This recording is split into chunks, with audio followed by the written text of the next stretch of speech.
His hand shot out and caught the glass jar an inch before it shattered on the tile, and the word came out of him before his brain could stop it. "Careful, baby." The whole aisle went dead silent. Olivia Bennett, the CEO, who could freeze a boardroom with one look, turned toward him slowly, her lips parting, her eyes wide.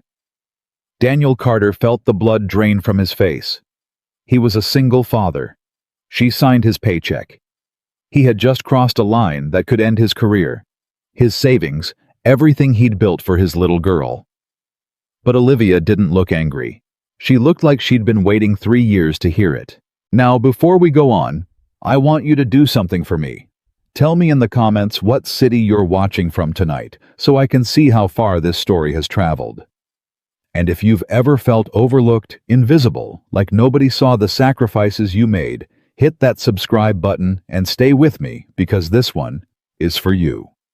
For 11 years, Daniel Carter had learned to make himself small. Not small in the way a coward gets small. Small in the way a man gets when he decides his own wants come dead last, behind everyone he's responsible for. He was 34 years old, and if you passed him on the street in Chicago, you wouldn't look twice. Gray coat, worn shoes, he kept polished anyway. A face that had stopped expecting good news a long time ago. He was a project coordinator at Bennett Group, one of the biggest firms in the city, and he was good at his job in the way invisible men are always good at their jobs, quietly, thoroughly, without ever being thanked for it. But that wasn't his life. That was just the thing that paid for his life. His life was a 7-year-old named Emma. "Dad?"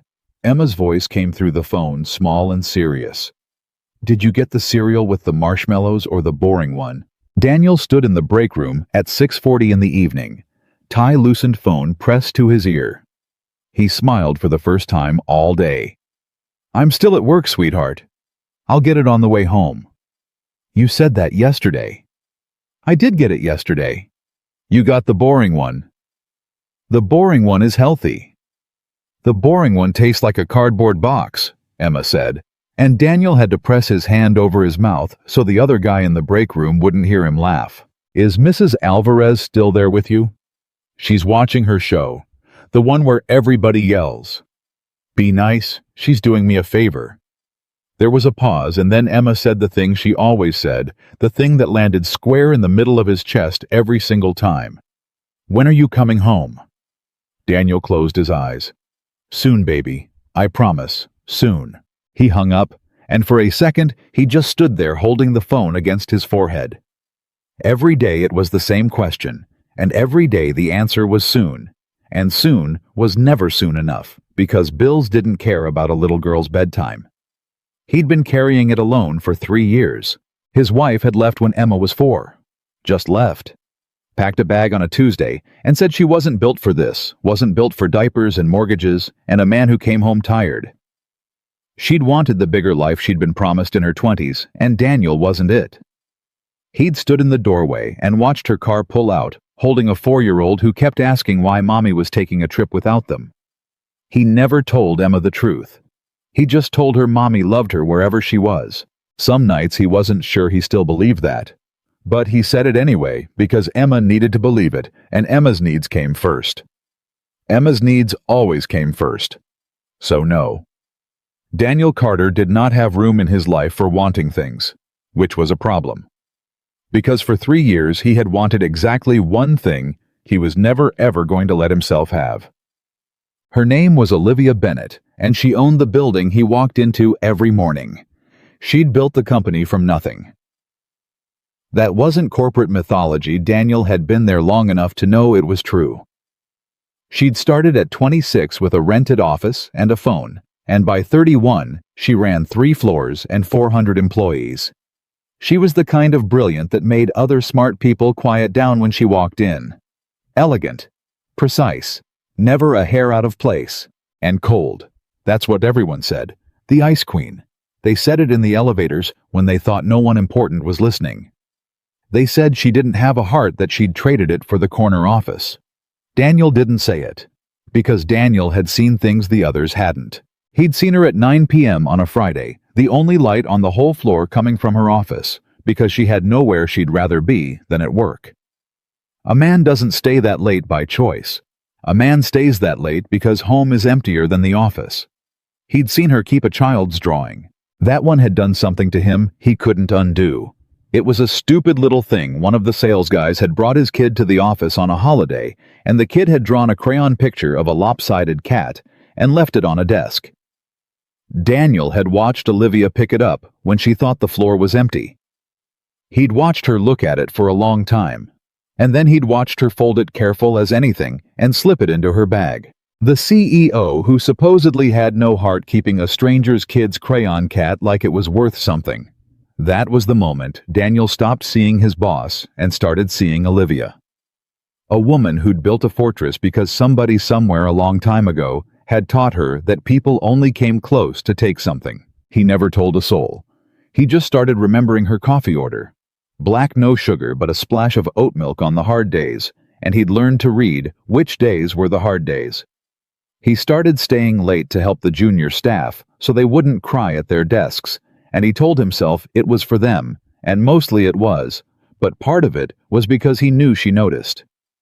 He started being the one steady thing in a building full of people who were scared of her, and he told himself every single day the same sentence. She is your boss. You are a single father barely keeping the lights on.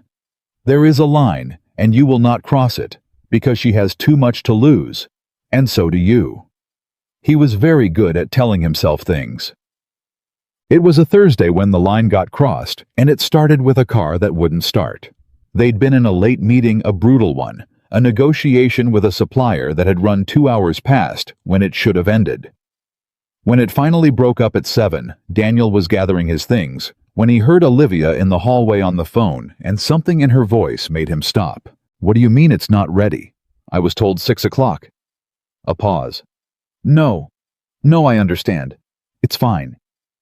Her voice was perfectly level, which was how Daniel knew it wasn't fine at all. She hung up. Stood there in the empty hallway holding her phone, and for just a second, 1 second, before she remembered to put the armor back on, she looked tired. Not boardroom tired. Person tired. Daniel should have walked past. That was the smart move. Nod, say goodnight. Go home to his daughter. Instead, he heard himself say, "Everything okay, Ms. Bennett?" She turned surprised to find anyone still there. "Daniel?" She almost smiled. Almost. "The shop didn't finish my car. I'll call a service. I can drive you?" The words were out before he weighed them. And he watched her weigh them for him, the CEO calculation, the what does he want reflex. He'd seen her run on everyone. He watched it start, and then strangely, he watched it stop. "You have your daughter," she said, quietly, like she was surprised she knew that. Daniel blinked. "She's with the sitter till 9. It's on my way. It's not a thing, Ms. Bennett, it's a ride." "It's not on your way. You live in Portage Park. I live downtown." He stared at her. She knew where he lived. Out of 400 people, she knew the neighborhood of the guy who coordinated projects. "It's on my way," he said again, and this time it came out gentler, "because I'm making it on my way." For a long moment, she didn't say anything. And then Olivia Bennett, who did not accept help from anyone ever, because accepting help meant owing something, and owing something meant getting hurt, said, "Okay. Just that. Okay." He would think about that okay for a long time afterward. In the car, she was quiet, and he let her be quiet. He didn't fill the silence with talk about the deal or the quarter or any of the things people usually threw at her to seem important. He just drove.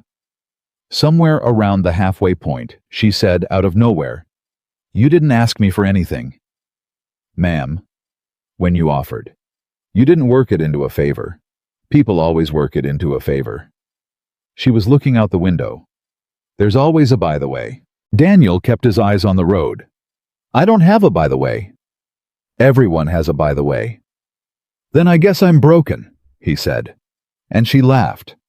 It caught him completely off guard, a real one, short and surprised, like it had escaped before she could catch it the same way things escaped from Daniel. He glanced over and she'd put her hand up over her mouth like she was embarrassed by the sound of her own laughter. You should do that more often, he said before he could stop himself. Do what? That. She didn't answer. But she didn't put the armor back on either. And that was new. That's when she'd said, almost as an afterthought, I need to stop at the store. I have nothing at home. It'll take 5 minutes. Sure, Daniel said. He had no idea he was driving toward the moment that would blow his entire careful life apart. The supermarket was almost empty at that hour. Fluorescent hum one bored cashier, a floor guy, mopping down at the far end. Olivia grabbed a basket like she wasn't entirely sure how to hold it, and Daniel realized watching her that she probably hadn't done her own grocery shopping in years. There was something almost childlike in the way she looked at the shelves. You don't cook, he said. It wasn't a question. I intend to cook, constantly, in theory. She picked up a jar of pasta sauce, studied the label like it was a contract. In practice, I eat standing over the sink at 11 at night. That's not eating. That's grazing. It's efficient. It's sad, Daniel said, and then winced because you don't tell your boss her life is sad. I'm sorry that came out. No. She put the jar in the basket. It is sad. You're allowed to say true things, Daniel. Almost nobody around me does anymore. They moved down the aisle, and something loosened between them with every step. She asked him what a 7-year-old eats, really eats not what a magazine says they should eat. And he told her the truth, that Emma would live on marshmallow cereal and buttered noodles if he let her. That half of parenting was just quietly negotiating with a tiny person who did not respect your authority. She laughed again twice more. He was starting to collect them, those laughs, like they were worth money. Can I ask you something? She said. Sure. Why do you do it? Stay late for the junior staff. You don't get paid for it. Half of them will leave in a year for a better title somewhere else. She looked at him sideways. There's no by the way in it for you either. Daniel thought about it. He wanted to give her a real answer because she'd given him real ones. Because somebody stayed late for me once, he said. When I first started out years ago at another company, I was drowning. Brand new dad-wife, already halfway out the door. No idea what I was doing. And this old guy must have been 65 on his way to retirement. No reason to care about me. He stayed till 9 o'clock 2 nights a week for a month and taught me how to not get fired. He shrugged. He didn't want anything. I asked him once why he did it. You know what he said? What? He said somebody did it for me. You'll do it for somebody else. That's the whole thing. That's the whole point of the thing. Daniel's throat tightened unexpectedly. He died about a year later. Never got to tell him it worked, so I figure I owe him a few late nights. Olivia had stopped walking. She was looking at him like she was seeing something she hadn't known was possible. Like he'd shown her a color that didn't exist. Nobody talks like you, she said quietly. I talk too much. My daughter says I'm exhausting. No. She shook her head slowly. You talk like somebody who still believes it's worth being decent. I forgot people like you existed. I decided you didn't. It was easier. Daniel didn't know what to say to that, so he said the truest thing he had. You existed the whole time, though. Under the... He gestured vaguely at Oliver, the suit, the posture, the armor. Under all that, I've seen it. Her eyes changed. Seen what? The you that keeps a stranger's kid's crayon drawing in her bag, Daniel said. He watched the color leave her face. How do you... I was there, late. I wasn't spying. I saw. And I never told anyone, and I never will. He held her gaze.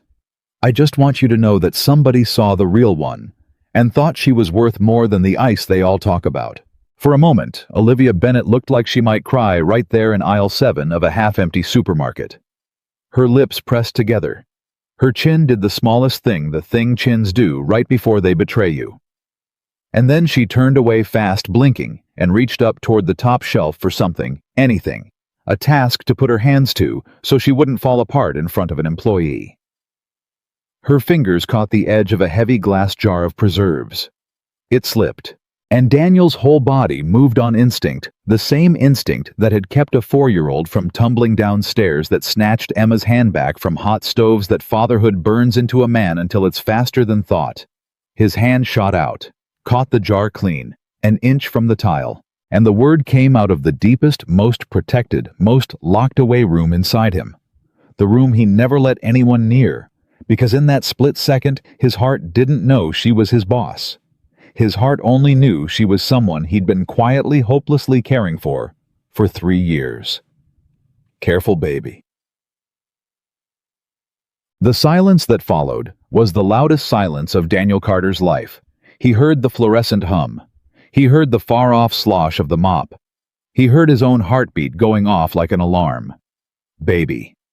He had called his boss, the woman who signed his checks, who could end him, who owned the roof over his daughter's head, baby in a grocery store, out loud. The jar was still in his hand. He set it on the shelf very slowly, like a man defusing a bomb, and when he turned back, she was staring at him, and every word of the apology he needed came crowding up his throat at once. His voice cracked. Ms. Bennett, I am so sorry. I meant careful. Just careful. It's a reflex. I say it to my daughter. It doesn't mean I would never. Daniel. I know that was completely inappropriate, and I swear to you it will never happen again, and if you want to. Daniel. He stopped. Olivia had turned all the way to face him now, and her face wasn't cold. Her face wasn't offended. Her face wasn't the CEO's face at all. Her eyes were wet. What did you just call me? She whispered. Daniel's stomach dropped through the floor. I said careful. No. She took a step toward him. You didn't. Ms. Bennett, stop! Her voice shook. Stop calling me that. Right now in this aisle, stop calling me that. He froze. And then Olivia Bennett, the untouchable, the Ice Queen, the woman 400 people were afraid of, did something Daniel Carter would remember on his deathbed. She smiled. A small, cracked, trembling smile. The smile of someone who has been standing in the cold so long they'd forgotten what warm felt like and had just felt it. Say it again, she said. Daniel couldn't breathe. Ms. Bennett, I don't think... Do you know how long it's been? She said, and now the tears were spilling over, running down that flawless face while she smiled through them. Since anyone said a word like that to me and meant it. Do you have any idea? She pressed the back of her hand to her mouth. For a second, gathered herself, dropped it. My ex-fiancé called me sweetheart in front of investors and the account in front of his friends. My father calls me the company. Not one person in my entire life has caught something before it fell and called me... Her voice broke completely, called me baby. Like it was just the truest thing in his body. It wasn't supposed to come out, Daniel said, barely audible. I know. She was crying and smiling and looking at him like he was the first warm thing in a long winter. That's why. That's the whole reason it means anything. Because you didn't decide to say it. It lives in you, doesn't it? Daniel stood there in the fluorescent hum with his heart cracked wide open, 3 years of don't cross the line lying in pieces on the floor between them, and he understood there was no putting it back. He'd shown her the room he never showed anyone. The door was open now. Yeah, he said hoarsely. It lives in me. Since when? Olivia. It was the first time he'd used her name, just her name, and he watched it land on her like a hand on a shoulder. You're my boss. I have a daughter. I have nothing. You have everything. This can't... I didn't ask you what it can't be, she said. I asked you since when. He looked at her for a long moment, and then he stopped protecting himself for the first time in years because she deserved the truth, and he was too tired to keep hiding it. Since the crayon cat, he said. Since I watched you fold up some stranger's kid's drawing and put it in your bag like it was the only thing anybody ever gave you for free. That's since when? Olivia made a sound half sob, half laugh, and pressed both hands over her mouth. I've waited so long, she whispered through her fingers so quietly he almost missed it. I've waited so long for someone to see that and not run. And Daniel Carter, single father, invisible man. The guy nobody ever looked at. Twice stood in aisle 7 and realized that one accidental word had just torn down the wall he'd spent 3 years building, and that on the other side of that wall, all this time, someone had been waiting for him too. He didn't know yet what it would cost him. He didn't know about her father, or the fiancé, who wasn't as gone as everyone thought, or the choice that was coming for both of them. The one that would put everything Olivia had built on one side of a room, and Daniel on the other, and make her choose in front of everyone she knew. All he knew in that fluorescent-lit aisle, with a jar of preserves safe on the shelf, and his boss crying and smiling 6 inches from his face, was that the word was out, and there was no taking it back. They drove back downtown, in a silence that felt nothing like the silence on the way over. On the way over, the quiet had been 2 strangers being careful. Now, it was 2 people who had said too much and didn't know how to say anything smaller. Daniel kept both hands on the wheel. Olivia kept her eyes on the window, but every so often he caught her reflection in the glass, and she was still almost smiling, like her face had forgotten how to stop. "You can drop me at the corner," she said when they got close. "I'll take you to the door." "The corner's fine." "Olivia." He said her name carefully, testing whether he was still allowed to. "It's dark, and it's cold, and I'm not dropping you at a corner. I'd do it for anybody." "That's the problem with you," she said quietly. "You'd do it for anybody." "So how am I supposed to know when you're doing it for me?" He didn't have an answer for that. He pulled up to her building, a tower of glass that probably cost more than every place he'd ever lived stacked on top of each other, and he put the car in park, and neither of them moved. "I have to get Emma," he said finally. "The sitter leaves at 9. "I know. Go." But she didn't reach for the door. "Daniel, tomorrow, at work." "I know. We can't." "I know. We're going to walk in tomorrow, and I'm going to be your boss, and you're going to be my coordinator, and none of this." She gestured at the space between them in the dark car. "None of this can be anywhere on our faces. Do you understand what happens to me if it is? Do you understand what they already say about me? A woman like me, a man like you, an office like that, they'll say I—" She stopped. "They'll say things." "I understand," Danielle said. And he did. He understood better than she thought. He'd spent his whole life being the man things happened to, not the man people gossiped about, and he knew exactly which one of them the story would land on hardest, and it wasn't him. It was never the man. "Nothing on my face, I promise."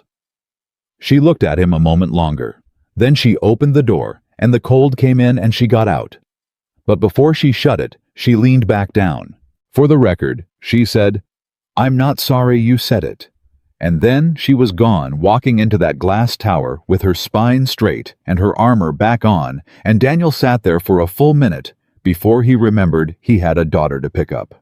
That night, after Emma was asleep, after the marshmallow cereal had been secured, and the bedtime story read, and the small warm weight of her had finally gone still against him, Daniel sat on the edge of his bed in the dark and put his face in his hands and did not know whether he'd just gained something or lost everything.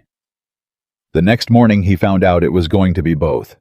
He walked into Bennett Group at 8 sharp, same as always, and there she was crossing the lobby with 2 vice presidents flanking her talking numbers, and she didn't look at him. Not a flicker.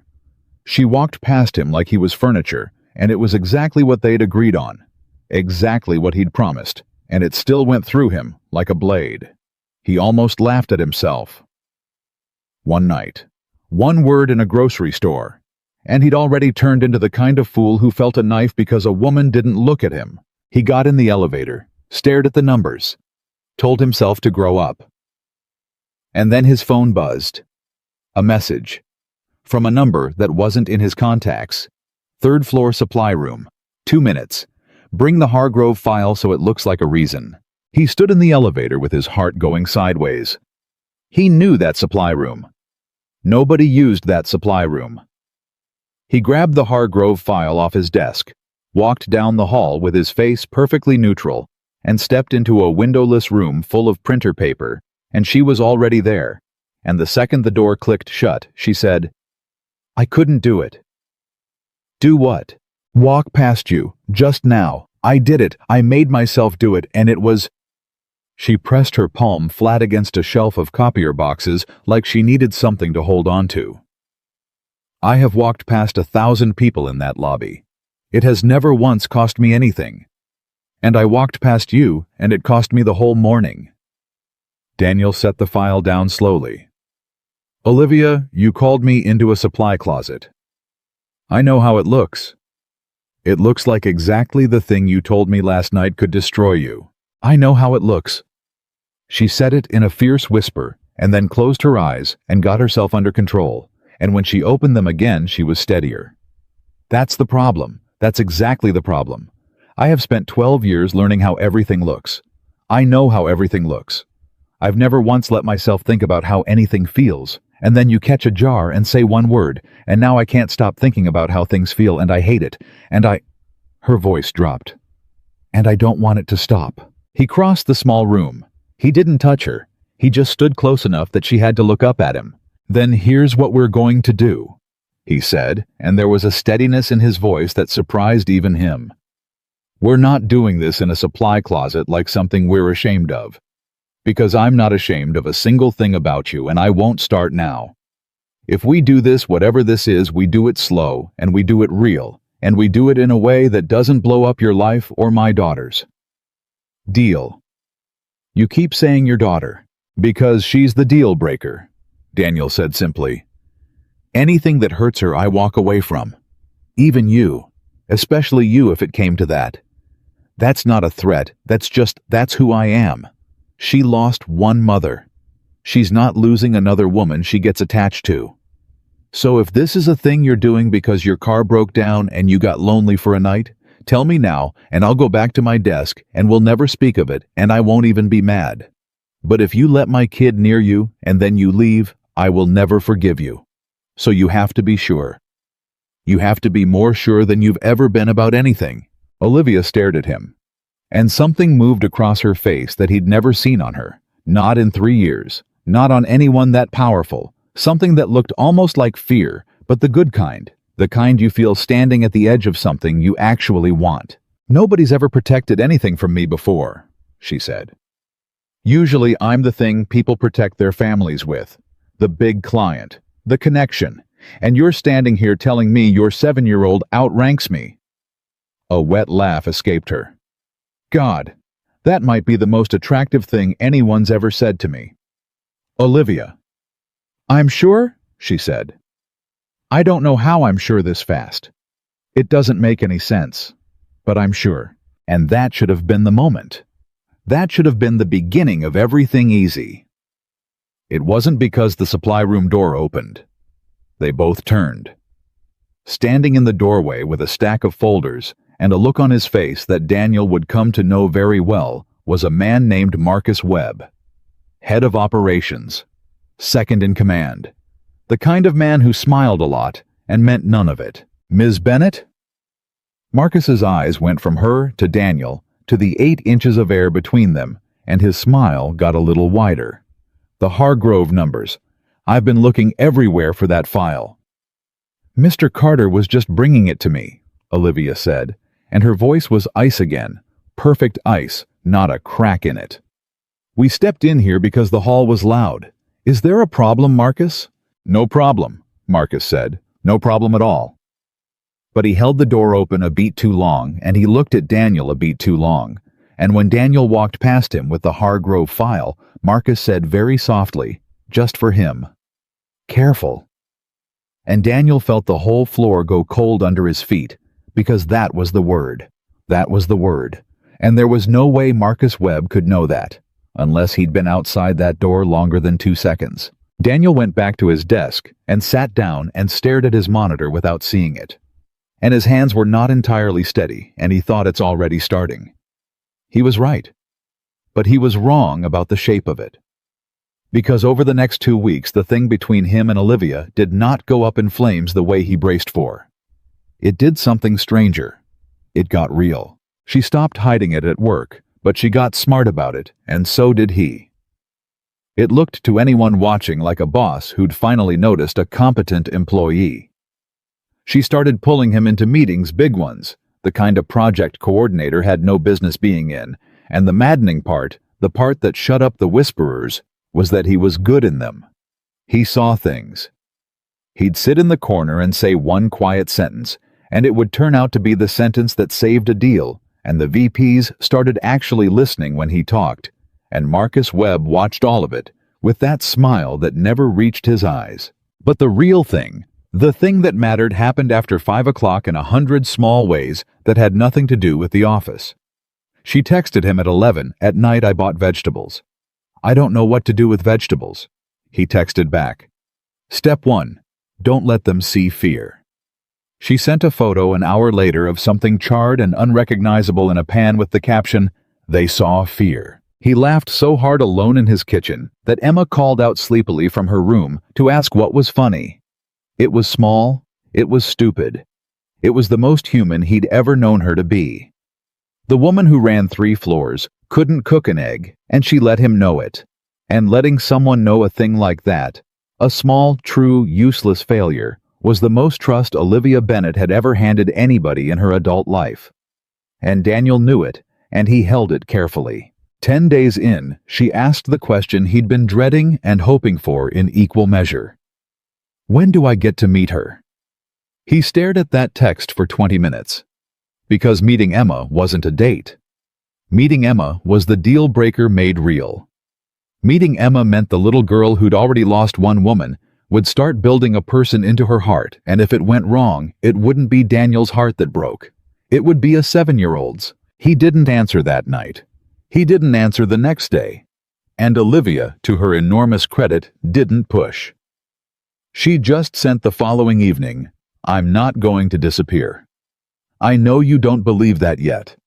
But I'm going to still be here when you're ready, and I'm going to be here after that too, and eventually you're going to run out of reasons to be scared.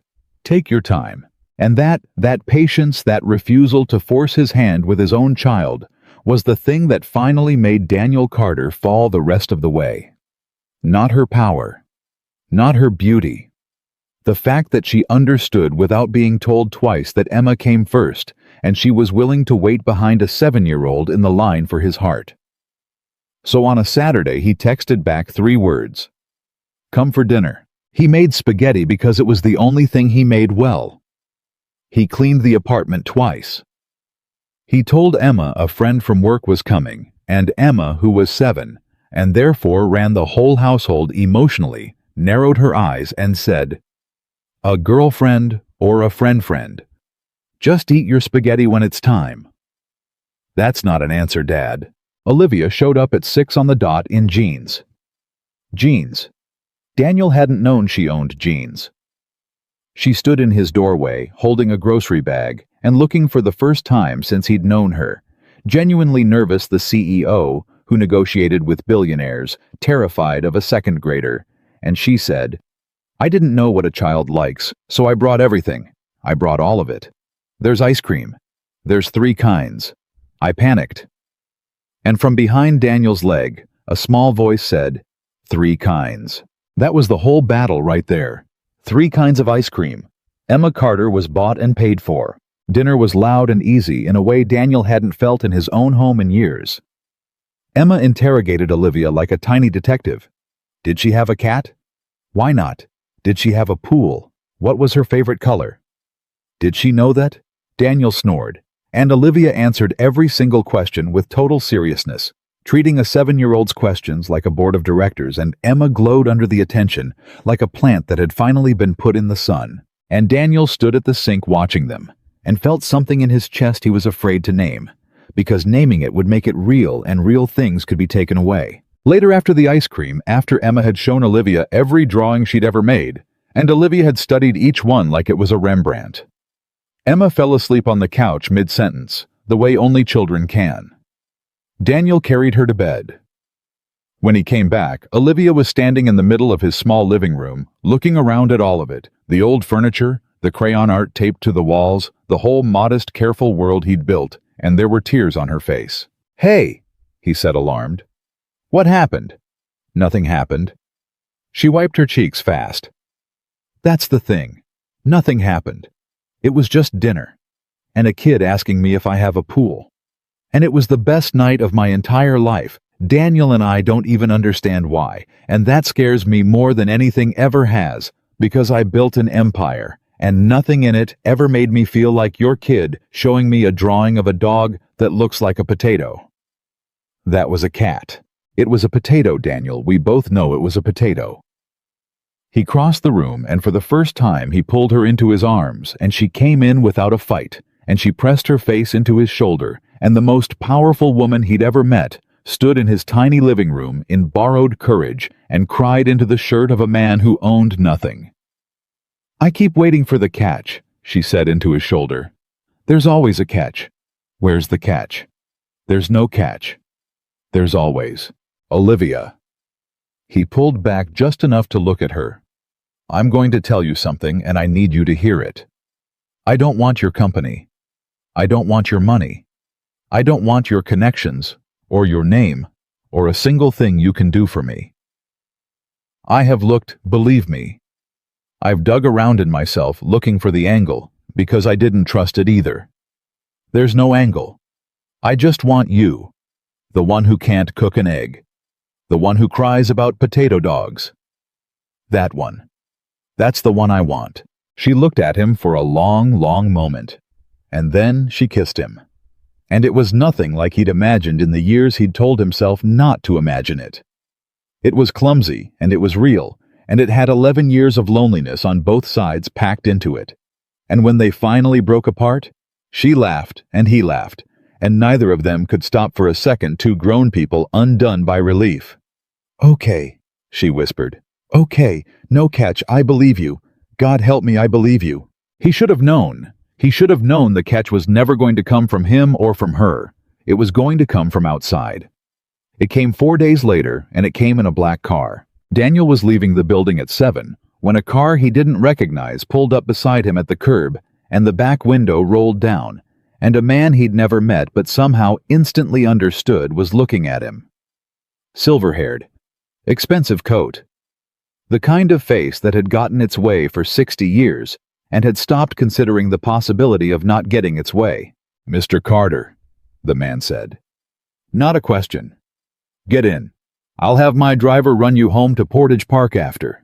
You'll want to hear this in private." Daniel didn't move. "I don't know you." "You know my daughter," the man said. "Rather well from what I'm told. Get in the car, Mr. Carter. I'd like 10 minutes. I'm going to give you a great deal of money, and I'd like to explain why." And Daniel Carter, standing on a Chicago sidewalk in the cold, understood that the catch had arrived, and its name was Richard Bennett. He got in the car. Later, he'd ask himself why. The honest answer was that he wanted to see it the shape of what he was up against. Better to look it in the eye. Richard Bennett didn't waste time. The car pulled into traffic, and he turned to Daniel and said, "My daughter is the most valuable thing I've ever built. More valuable than the company. The company was just how I built her. Do you understand?" "You didn't build her," Daniel said. "She built the company. From nothing. I've seen it. You didn't hand her anything." Something flickered in the old man's eyes. Surprise. Maybe that the furniture had opinions. "You're right. She's better than I ever was. Which is exactly why she isn't going to throw it away on a—" He glanced at Daniel's coat, his shoes, all of it, and didn't finish the sentence because the sentence didn't need finishing. "On a what?" Daniel said quietly. "I'm going to be honest with you because I think you're a smart man, and I don't insult smart men. You're not a bad choice because you're poor. Poor I can fix. Poor is a Tuesday. You're a bad choice because you make her soft." He said the word like it tasted wrong. "I've watched her for 2 weeks. She laughs in meetings now. She left at 6 on Thursday. 6. In 12 years, my daughter has never once left at 6. You are unwinding the exact thing that makes her formidable, And in about a year, when the softness has cost her a deal or a board seat or her nerve, she is going to blame you, and she is going to be right, and then she'll hate you, and she'll hate me for letting it happen. So I'm going to stop it now while it's cheap." He reached into his coat and set an envelope on the seat between them. "That's a number," Richard said. "There's a second number if the first one isn't enough. All you have to do is become unavailable. Take a job in another city. I'll arrange it, a good one, a real promotion. Your daughter can go to a better school. You don't even have to be cruel to Olivia. Just fade. Get busy. Grow distant. Let her decide it wasn't going to work. She'll recover. She recovers from everything. It's what I raised her to do." Daniel looked at the envelope. He didn't touch it. "You raised her to recover from everything," he said slowly, "because you never once let her keep anything that could break, didn't you?" The old man went very still. "You made her hard so nothing could hurt her, and it worked. And now she's 31, and she keeps a stranger's kid's crayon drawing in her purse because it's the closest thing to love she's ever been allowed to hold on to." Daniel's voice didn't rise. It got quieter, and somehow that was worse. "I'm not going to take your money, Mr. Bennett. Not because I'm noble. I've got nothing I could use it. My kid could use it, believe me. I've done that math in the last 4 minutes. I'm not taking it because I finally figured out what the catch was, and it's you. It was always going to be you. You're the reason she doesn't believe anybody stays." "Stop the car," Richard said to the driver. The car stopped. They were nowhere near Portage Park. "You'll walk from here," the old man said. "And Mr. Carter, I gave you the easy version. Take the money, fade out, everyone stays friends. You've turned it down. That's your right. But I want you to understand what you've turned down toward. I have spent 40 years learning how to make problems disappear, and I have never once needed the easy version twice." He looked out the windshield. "There's someone I'd like Olivia to reconsider. Someone who understands what she is and won't make her soft. He's coming back to the city next week. She's going to see a great deal of him. And you're going to watch it happen, and there won't be a single thing you can do about it, because you're a project coordinator's son, and he owns half of what your company depends on to survive." The name came out like the closing of a door. Alexander Reed. Daniel got out of the car in a part of the city he didn't know, in the cold, with the envelope still sitting untouched on the seat, and he watched the black car pull away, and he understood that the easy part of loving Olivia Bennett was over. He didn't tell her that night. He wanted to. He stood in his kitchen with his phone in his hand for an hour, but he knew the same way he knew things in meetings. The quiet way that if he told her, "Your father cornered me and offered me money to disappear," she would go to war with her father. And Richard Bennett had just spent 10 minutes explaining exactly how good he was at war, and Daniel would be the ground it was fought on. Olivia would lose things. Maybe everything. Because of him. So he made a decision. A bad one, maybe. The kind of decision decent men make when they love someone and don't have enough power to protect them any other way. He decided to carry it alone. Like he carried everything. He almost got away with it for 3 days. Then, on the 4th day, Olivia walked into his office, his actual office, in front of people not caring anymore, and shut the door, and her face was white, and she said, "I need you to tell me the truth right now, and I need you to not manage me." Daniel's stomach dropped. "Okay. Did my father get in a car with you last Thursday?" He went very still. "Marcus saw you," she said. "Marcus saw you get in my father's car outside the building, and he came to me this morning so pleased, so happy to help. And he said, maybe I should ask my new favorite coordinator why he's taking private meetings with the one man in the world who wants us over." And I laughed at him, Daniel. I laughed in his face, and I told him he was pathetic, and I came down here, sure, completely sure that you were going to tell me it never happened. Her voice cracked straight down the middle. "So tell me it never happened."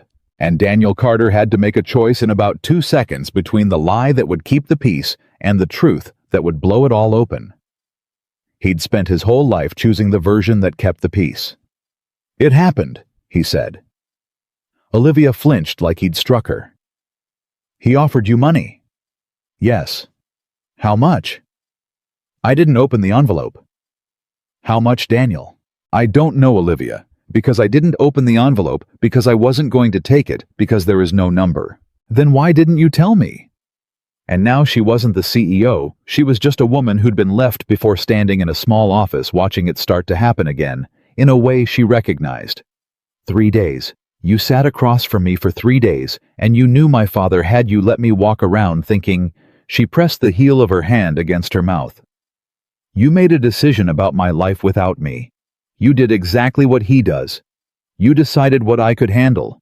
You decided to protect me by keeping me in the dark, which is the single thing, the one thing I have spent my whole life, I know, being done to by men who... Olivia, I know, I did it wrong. Then why? And there it was. The mini-truth under the big truth, the thing he hadn't even admitted to himself until she stood there demanding it. Because I was scared that if you had to choose between me and your father, you'd choose him, Daniel said. And I couldn't stand to watch it. So I figured I'd just take the hit myself, quietly, like always. It was cowardice, Olivia. It looked like protecting you, but it was me protecting me from having to find out where I rank. He was breathing hard. There, that's the whole ugly thing. I'm sorry. The office went silent.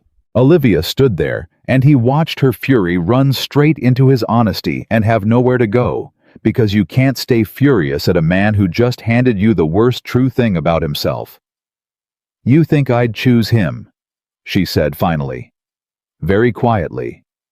I think he's your father, and he's got 40 years of practice, and I've got a spaghetti recipe and a kid. I think if it came down to it, I'd understand if you chose the empire. It's yours. You built it. I'd never blame you. And that was the wrong thing to say, and the right thing to say at the exact same time.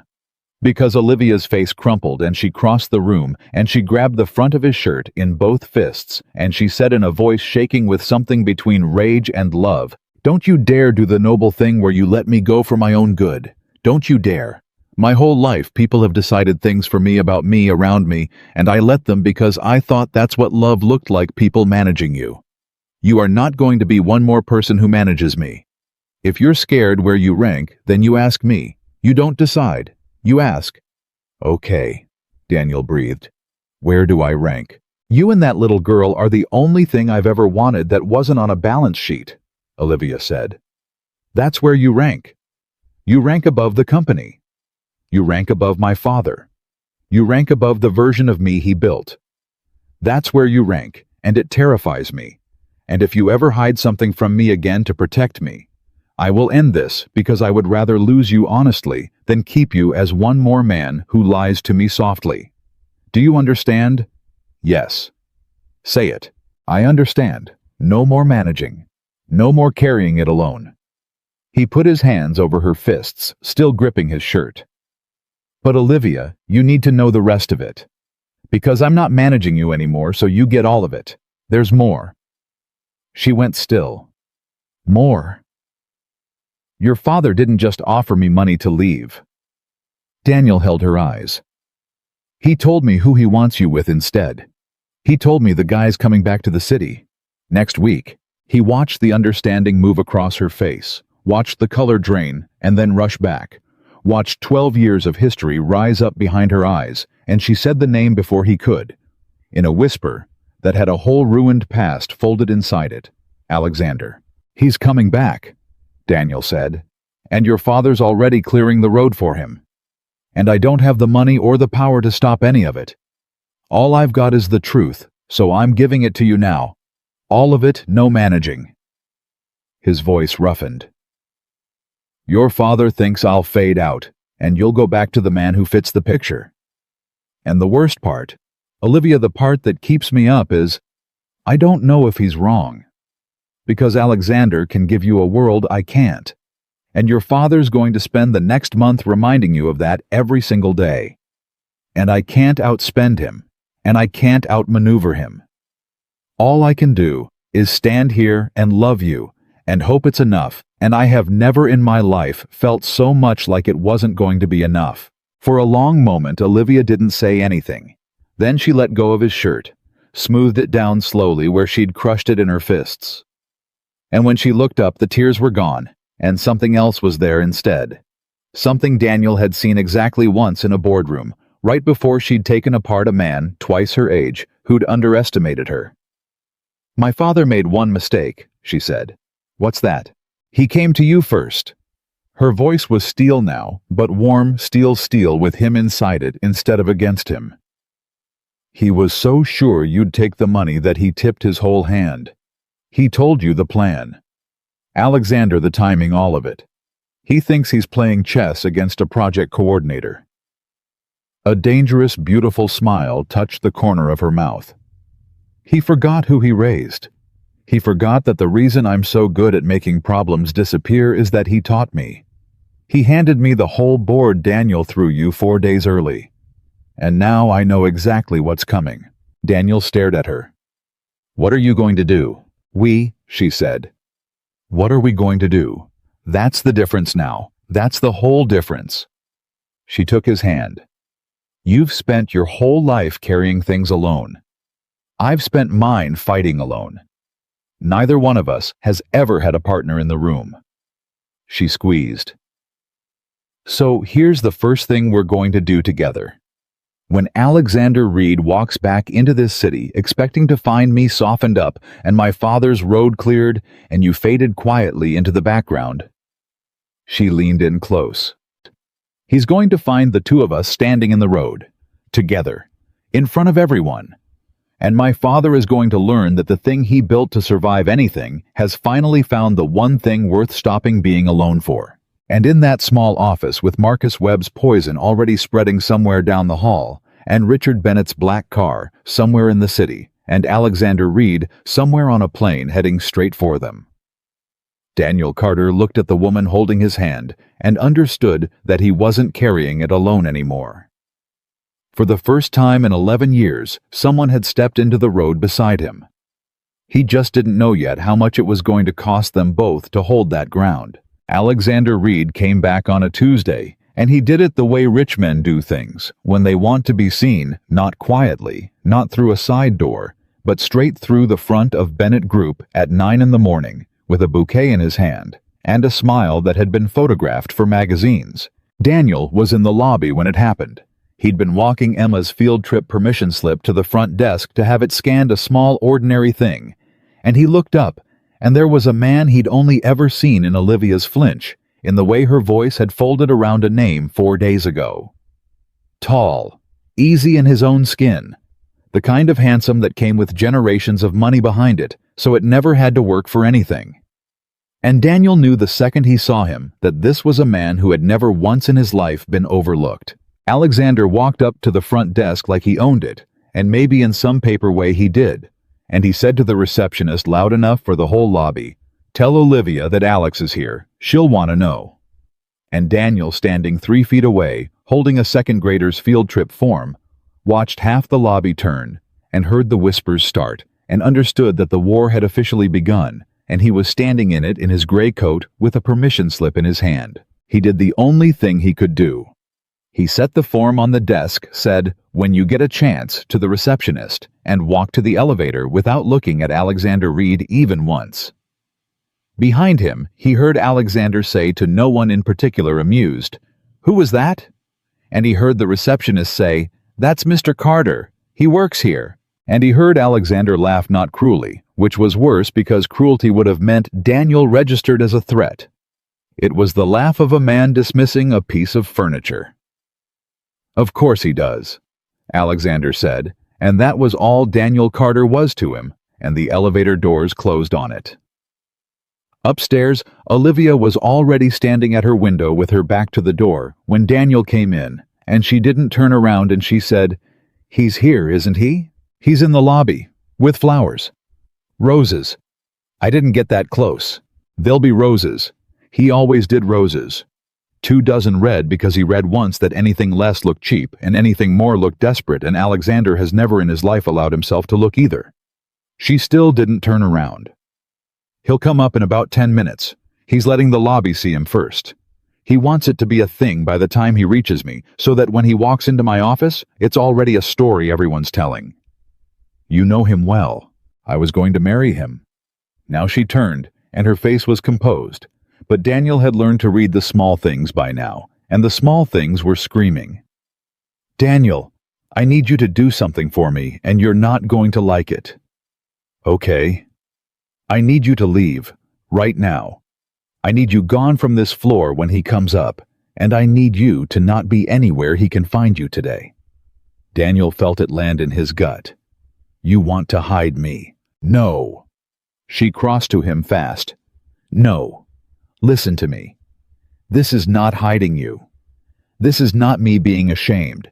This is strategy, and you promised me no more deciding things alone. So I'm not deciding. I'm asking, I'm telling you why, and I'm asking.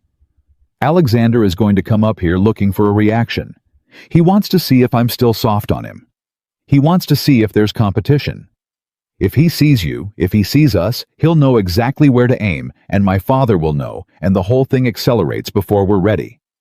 But if he comes up here and finds me cold and alone, and exactly the way he remembers me, he gets confident. And confident men get sloppy. Her hands found his. I need him underestimating everything, including you, especially you. Can you let me do that? Can you let him think you're furniture for a little while longer? Daniel looked at her for a long moment. Everything in him. Everything a man is built to feel when another man walks into the building with roses for the woman he loves was standing up and pushing back against it. And he pushed all of it down because he'd spent his whole life being underestimated, and he knew something Olivia was only just learning. I've been furniture my whole life, he said quietly. You don't have to sell it to me. Being invisible is the one thing I'm genuinely good at. He squeezed her hands. But Olivia, I'll walk out that door and let him think I'm nothing. I'll do it all day. On one condition. Name it. When it's over, whenever this thing ends, whatever it costs, I don't stay furniture. Not to you. I'll be furniture to the whole world if it protects us. But the day this is done, I need you to stand somewhere everyone can see and make me real. Because I can be invisible for a strategy. I can't be invisible forever. Not again. Not even for you. Something broke open in her face. I promise, she said. I swear to God, when this is over, I will make you the most seen man in this city. Now go. Please. He's coming. He went. He took the stairs so he wouldn't pass Alexander in the elevator 10 flights down in his gray coat, and every step he told himself it was strategy. It was smart, she was right, and every step. It still felt like retreat, because that's what it looks like from the inside, even when it's the right call. What Daniel didn't know, what he couldn't have known from the stairwell, was what happened in that office over the next 20 minutes. Because Alexander Reed came up exactly on schedule, exactly the way she'd predicted, roses and all, and he walked into her office with that magazine smile and set 24 red roses on her desk and said, "You look exactly the same. It's infuriating." And Olivia, who was the finest actor Daniel would ever meet, gave Alexander Reed precisely the woman he expected to find. She let him sit. She let him talk. She let him do the whole performance, the 2 years abroad, the deals he'd closed, the way he'd realized out there in all that success that the only thing missing was her. She let him reach across and take her hand, and she didn't pull it back, and she watched his confidence swell to fill the room. And the entire time, behind her cool, composed face, she was doing the thing her father had trained into her before she was old enough to know it was being trained. She was gathering information. Because Alexander, confident and sloppy exactly as designed, told her things. He told her, laughing, that her father had practically begged him to come back, that the old man was worried about her judgment lately, that there'd been talk of her getting distracted by the help. And Olivia laughed along, a light, dismissive laugh. "Oh, Alex, you know how Daddy exaggerates," and inside she was filing every word away like ammunition, because now she knew for certain her father and Alexander weren't just aligned. They were coordinated. This was a joint operation. And a joint operation had a shared plan, and a shared plan had a shared weakness, and she just had to find it. She found the first piece of it 40 minutes in, when Alexander relaxed, now sure he was winning, mentioned the merger. "The Hartwell deal," he said, waving a hand. "Your father tells me you've been dragging your feet, which is very unlike you. Time was Olivia Bennett didn't drag her feet on a 9-figure merger. Time was, you'd have closed that in a weekend." He smiled. "See, this is what I mean. This is the distraction talking. And Olivia kept her face perfectly still, and inside her everything went cold and clear, because Alexander Reed had just made a mistake that dwarfed every other mistake, and he had no idea he'd made it. She had never told Alexander about the Hartwell deal. Almost no one knew about the Hartwell deal. It was 3 weeks from announcement. It was sealed inside the tightest circle in the company herself. 2 VPs legal and 1 other person who handled the operational logistics of pulling a merger together quietly. Marcus Webb. And now Alexander Reed, freshly back from 2 years abroad, knew the internal nickname for a deal that hadn't been announced, along with the private detail that she'd been dragging her feet. There was exactly one road that information could have traveled. From inside her own company, through Marcus Webb, out to her father, and now sitting across her desk wearing a magazine smile and holding 24 roses. Olivia Bennett smiled at the man she'd almost married, and thought with a clarity that felt almost like relief, there it is. There's the weakness. It was never you, Alexander. You're just the face. The real problem is a leak, and I know exactly who's leaking, and the 2 of you just handed him to me. You're right, she said sweetly. I have been distracted. It's good to have you back, Alex. You always did see me clearly. And Alexander Reed left her office an hour later, absolutely certain he was winning, which was the most useful thing he could possibly have done. Daniel found out none of this until that night, because Olivia didn't text him a word of it during the day. Deliberately, she told him later, because Marcus was watching her phone habits now, and a change in pattern was information. She waited until 9, until she was in a car with no plates that could be traced, and she called him, and the first thing she said was, I know how they're doing it. Daniel sat up on his couch. Emma was asleep. The apartment was dark. Doing what? Everything. The whole operation. I know the shape of it now. Her voice was electric fast, the voice of someone who'd been playing defense for weeks and had just found the seam. Daniel, it's Marcus. Marcus Webb has been feeding my father company intelligence for, I don't know how long, months at least, maybe longer. He knows things Alexander should have no way of knowing, and the only bridge between the inside of my company and Alexander's mouth is Marcus, the guy from the supply closet. The guy from the supply closet. The one who just happened to be standing outside that door. The one who just happened to see you get into my father's car. The one who came running to me so eager to help. Her breath came fast. He's not a gossip, Daniel. I thought he was a gossip. He's a plant. My father put him in my company, or bought him after the fact. I don't know which yet, and he has been sitting 6 feet from me for God knows how long reporting everything. And I never saw it, because I was so busy watching the door for enemies that I never once checked the people already inside the walls. Daniel was quiet for a second, and then he said the thing that changed the whole shape of the war. Olivia, if he's been reporting everything. He kept his voice level. Then he's been reporting us. From the beginning. He knows. Not suspects. Knows. The line went silent. Marcus knows about the grocery store. Daniel went on because once he saw it, he couldn't unsee it, and he wasn't going to manage her by hiding it. He knows about the supply room. He's known this whole time, and he's been sitting on it, and he's been feeding it up the chain to your father in pieces on a schedule whenever it's most useful. That's why your father knew where I lived. That's why he was so sure I'd take the money. He wasn't guessing about us. He had a full report. Oh my God, Olivia said quietly. Which means, Daniel said, and here his voice roughened, because now they were at the part that scared him. Your father already has everything he needs to hurt us whenever he wants to. He's not gathering ammunition anymore. He's holding it. He's waiting for the moment it does the most damage. And the fact that he hasn't used it yet doesn't mean we're safe. It means he's found a moment he likes better than now. The Hartwell deal. Olivia said it out loud the same second she thought it. The merger. The announcement. That's the moment. It's the biggest day of my year. Press the board, the Hartwell people. My father sitting in the front row, because he's still on the board, all of it in one room. That's where he'll do it.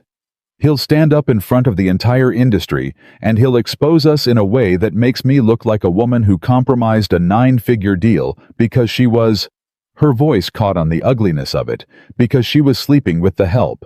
That's the play. That's why he's been holding it. He's not going to whisper it in a supply closet.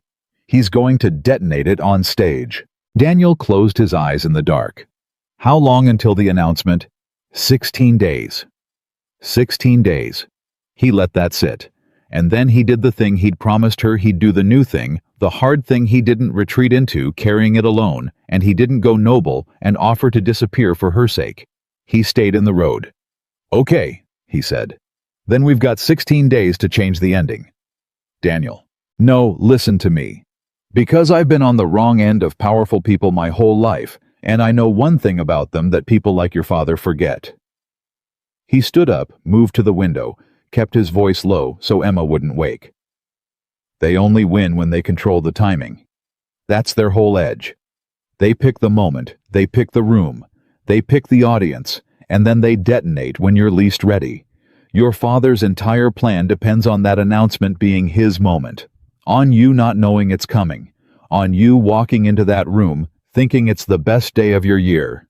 He turned from the window. "But we do know. Marcus handed it to us 4 days early through Alexander's big confident mouth. So the one thing your father doesn't have anymore, the only thing, is surprise. What are you saying?" "I'm saying we don't wait 16 days to play defense in his room on his terms." Daniel's voice was steady, and there was something in it. Olivia had never heard something that had been buried under 11 years of being small. "I'm saying we get there first. We take the one advantage we have, that we know the shape of it, and he doesn't know we know, and we build something with it. We flip the room. We make the announcement ours." "How?" "I don't know yet." He almost laughed. "I'm a project coordinator, Olivia. I coordinate. Give me a mess in 16 days and I'll build you a plan, but I need everything. Everything Marcus knows, so I know what your father thinks he knows. Everything about the Hartwell deal. Everything about Alexander. And I need one more thing, and it's the hard one. Name it. I need you to stop protecting me from the ugly parts." He said it gently. "You didn't tell me Alexander was coming until your father forced your hand. Today, you sent me down the stairs. I understood all of it, and you were right about all of it. But Olivia, if we're going to do this in 16 days, I can't be furniture to you. Furniture to the world, fine. But you have to let me all the way in. Even the parts you think will hurt me. Even the part where you almost married him. Even the part of you that's still a little bit scared your father might be right about me making you soft. I need all of it because you can't plan around a thing you're not allowed to look at." There was a long silence on the line. "He didn't just leave me," Olivia said finally, quietly. "Alexander, everyone thinks he left me or that it was mutual, or that we drifted. That's the story. The real story is, I found out 3 weeks before the wedding that he'd only ever wanted the merger of our family's companies. That the whole thing 2 years the ring, the way he looked at me, it was a business acquisition wearing a wedding, and I found out by accident. I overheard him on a phone call laughing, telling someone he'd locked down the Bennett position. That's what I was. A position. And I called it off, and my father was furious not because Alexander broke my heart, but because I let emotion cost me a strategic alliance." Her voice was steady, but Daniel could hear what steadiness cost her. "So when you ask why I'm scared my father's right, that's why. Because the last time I let a man close it, turned out I was a spreadsheet with a pretty face, and my own father agreed I should have married him anyway. And some small broken part of me has spent 3 years wondering if that's just what I am. A position. An asset. Not a person anybody stays for." Daniel stood in his dark apartment with his heart cracking down the middle. "Olivia," he said, "come here. Right now. Come to the apartment. It's 10 o'clock. Emma's asleep. And Marcus is probably— I don't care about Marcus tonight. I care that you're sitting in a car in the dark telling me you think you're a spreadsheet, and I'll be damned if I let you fall asleep believing that." His voice was rough. "Come here. Don't come as a strategy. Don't come as the CEO. Come as the woman who burns eggs. Emma made you a drawing today, did you know that? At school? She drew you. She drew a lady with yellow hair holding 3 ice cream cones, and she made me promise to give it to you. It's sitting on my counter right now, so come get your drawing. Olivia, come find out what you actually are to the people in this apartment, because it is not a position, and it is not an asset, and I swear to God, it is not a spreadsheet. The line was quiet for a long, long moment. I'll be there in 20 minutes, she whispered. She came and she cried at the drawing, a lady with yellow hair holding 3 ice cream cones. Emma printed carefully in the corner and underneath it in a 7-year-old's shaky letters the words, "My dad's friend." And Daniel held her in his kitchen for the 2nd time, and this time when she said, "There's got to be a catch." He didn't argue, he just tightened his arms and said, "The catch is your father's got 16 days to blow up your whole life, and we're gonna stop him. That's the catch. That's the only catch. Everything in this apartment is real." And somewhere in the small hours of that night over cold coffee and Emma's drawing and a legal pad, Daniel filled with the small, careful handwriting of a man who coordinated things. The two of them stopped grieving what was coming and started building against it. The first 10 days moved fast. Daniel, it turned out, was extraordinary at exactly one thing, and it was the thing that mattered now. He could take an enormous, tangled mess and find the single thread that, when you pulled it, unraveled the whole knot. It was why he was good in meetings. It was why the old man at his first job had bothered to teach him. And he sat with everything Olivia knew about Marcus and her father and Alexander and the Hartwell deal. And he pulled threads for 10 days, and slowly a plan took shape. The core of it was almost cruel in its simplicity.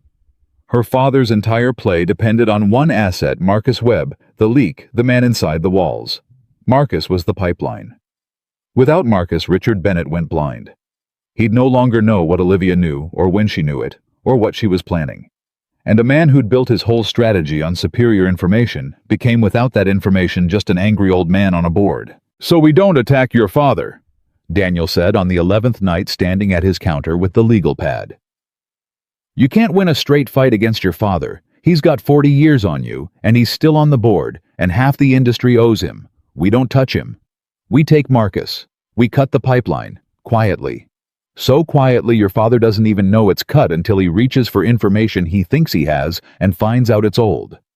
How do we take Marcus without my father knowing? We feed him." Daniel almost smiled. "For the next 5 days, Marcus keeps reporting to your father. But everything he reports comes from us.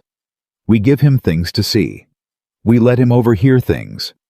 We let him think he's still the pipeline, and we control the water going through it.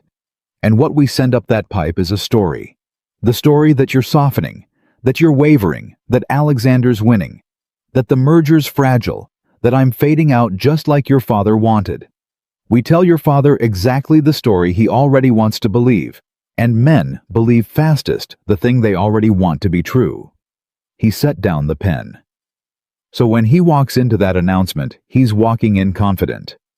He's walking in thinking he's got a fragile daughter and a fading coordinator and a winning proxy and total information. He's walking in, expecting to nudge, not detonate. Because why detonate when you think you're already winning gently? Olivia was staring at him. And then, Daniel said quietly, "You announce a merger that isn't the one he thinks it is. And you do it in front of everyone. And you make it clear in a way he can never undo in that room that you saw all of it coming, and that the woman he built to survive anything just survived him." For a moment, Olivia didn't say anything at all. Then she said in a strange, soft voice, "You know what he'll do to you. After, when he realizes it was you. He told you in the car he never needs the easy version twice. If we do this, if we humiliate him in front of the entire industry, he will spend the rest of his life making sure a man named Daniel Carter never works in this city again. He'll take everything. Your job first. Then he'll make calls. You'll be unhireable. And Emma, I know. You could lose everything, Daniel. For a fight that's mine, not yours. You have a daughter. This is your whole burre. Olivia. He came around the counter and took her face in his hands. Do you remember what you said to me in your office when you grabbed my shirt? You said, "Don't you dare do the noble thing where you let me go for my own good." You said my whole life people decided things for me around me, and I let them, because I thought that's what love looked like. His thumbs moved along her cheekbones. So I'm going to say it back to you. Don't you dare decide for me that this fight isn't mine. Don't you dare protect me out of it. You just spent 10 days letting me all the way in. You don't get to push me back out now that it's dangerous. Your fight is my fight. Emma's future is safer in a world where you win than in a world where I stayed small and safe and let the people I love get run over by rich men. That's the whole thing. That's the whole point of the thing. His voice cracked on the old man's words. Somebody did it for me once, so I'll do it. I'll do it for you. Olivia's eyes filled. Besides, Daniel said, and now incredibly, he almost smiled. Your father made one mistake he's never going to recover from. What? He looked at me and saw furniture. Daniel's voice was quiet and certain. He offered a project coordinator an envelope of money and figured that was the whole transaction. He never once considered that the invisible man might be the most dangerous person in the building, because invisible men see everything, Olivia. Nobody watches what the furniture watches.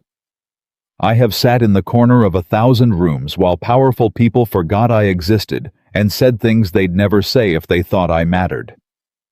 Your father thinks being nobody makes me weak. He shook his head slowly. It's the only advantage I've ever had. And in 16 days, I'm going to spend all of it on you. And that would have been the moment. That would have been the two of them aligned, armed a plan on the legal pad, and 16 days on the clock, ready to walk into that room and flip it. Except that at that exact moment, at nearly midnight, Daniel's phone lit up on the counter. A text. From Marcus Webb.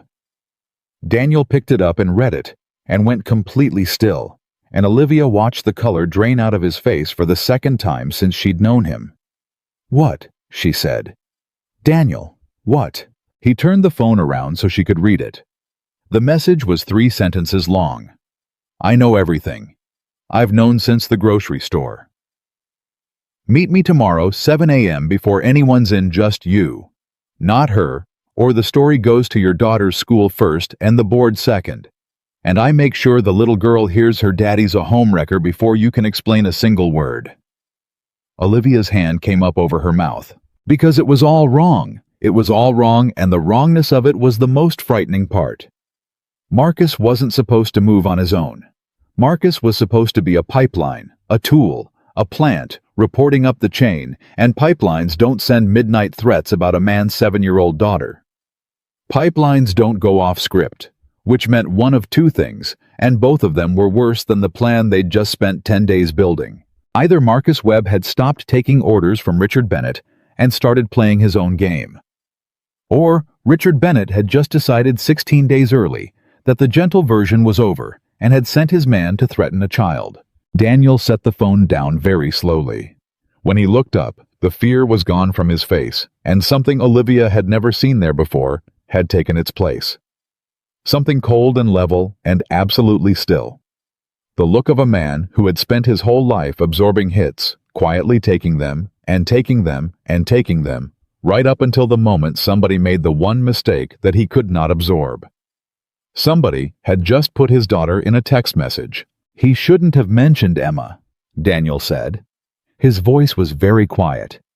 Everything else, the job, the money, the humiliation, the being furniture, all of that I can carry. I've carried worse.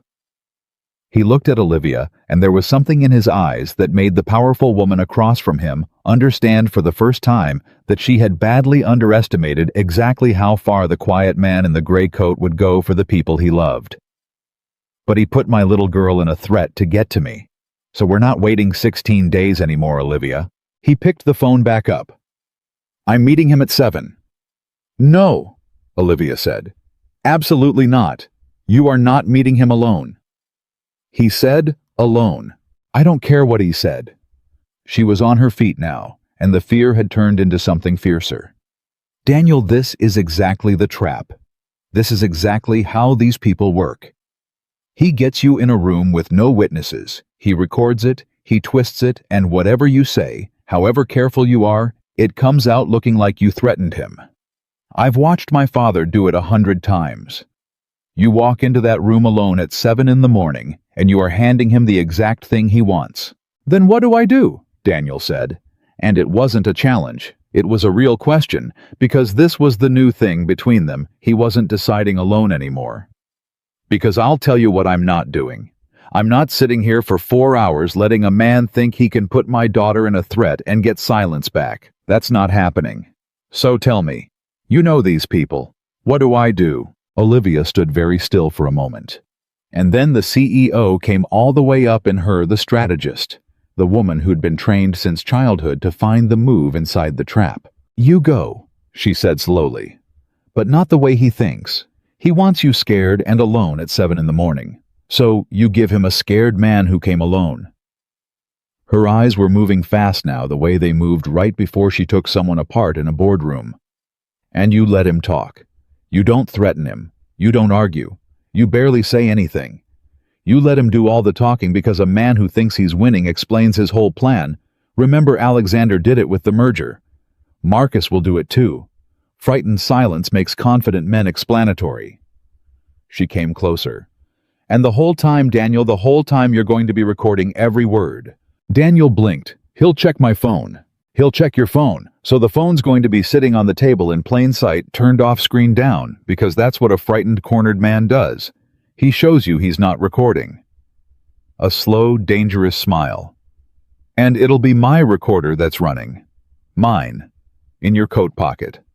The kind that doesn't look like anything. My father gave me one when I was 24 for exactly this kind of moment, and he'd absolutely die if he knew the first person I ever used it on was his own man. She was already moving, already pulling it from her bag, and Daniel realized she'd been carrying it this whole time. Two-party consent state, so we can't use it in court. But we're not going to court. We're going to a room full of the entire industry in 15 days, and there's no consent law about what you play for a board of directors. Daniel looked at the small device in her hand and felt the plan turn over. Felt it get sharper, and he understood something about her in that moment that went all the way down. Your father trained you for this, he said quietly. Every part of you that's good at this, he built it. To use on the world, and you're about to point all of it back at him. Yeah, Olivia said, and her voice caught just slightly. Poetic, isn't it? He made a weapon and forgot weapons can turn around. She pressed the recorder into his hand and closed his fingers around it.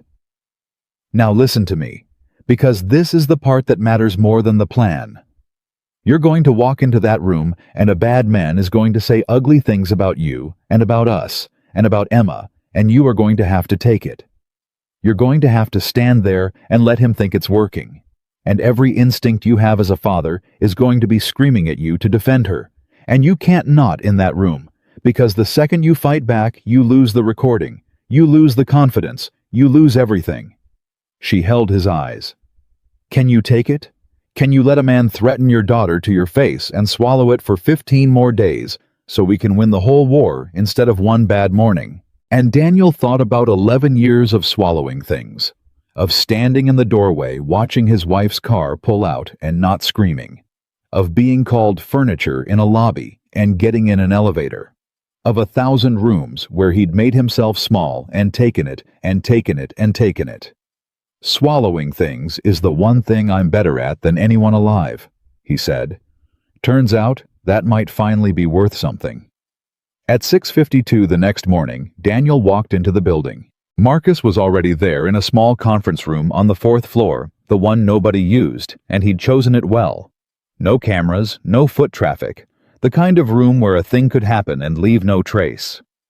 He was sitting at the far end of the table with a coffee and the relaxed posture of a man who believed completely that he held every card.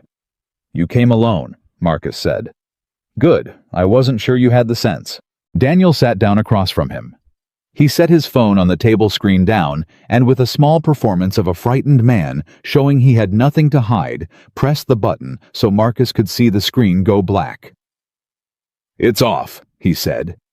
His voice shook just enough, and the shake was half acting and half real because his daughter's name was still sitting in a text on that phone. Marcus glanced at it satisfied.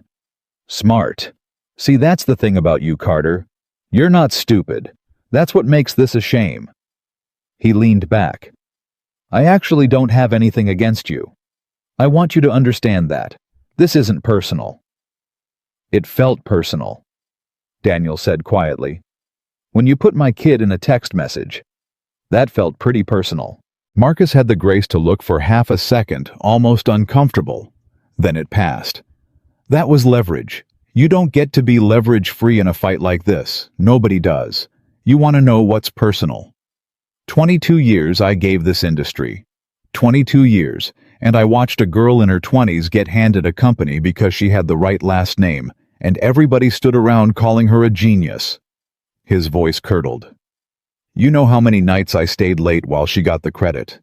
You know what it's like to be the competent one, the reliable one, the one who actually makes the trains run, and watch someone else get the corner office because of who her father is. And Daniel, sitting there in his gray coat, felt something cold move through him because he did know what that was like.